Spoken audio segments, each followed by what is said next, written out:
Hey, I'm Anthony, this is DNews, and it's our second week, which means time is up. You've decided how you feel about us. We have either impressed you or we haven't. You know, first impressions are weird things. They always make me a little nervous because it feels like no matter how crazy on your game you are when you meet someone or when you're in an interview, whatever, sometimes they just walk away kind of meh about you. So how does that happen? And how much time do you have to make an impression before someone judges you?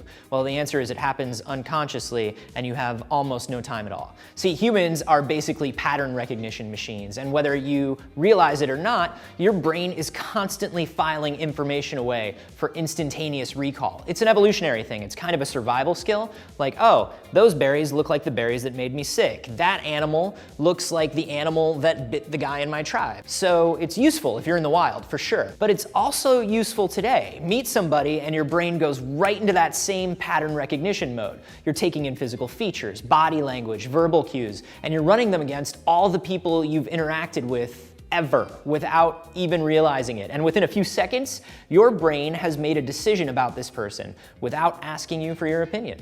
And it's usually accurate. That's the crazy thing. See, a Tufts University study asked some students to rate their professor, and then they took a second group of students that had never had that professor and showed them silent 10-second video clips of him and asked them to fill out the same form. And about 3/4 of the evaluations matched the students from the class. So it's kind of amazing that we can do that, right? But at the same time, we're not in the wild anymore, and snap judgments don't always work. There's this psychological phenomenon called confirmation bias, which is basically all about how our brains are more likely to take in information that backs up what we already believe. So, in terms of a first impression, you might meet someone and that subconscious pattern machine tells you, oh God, this guy is annoying.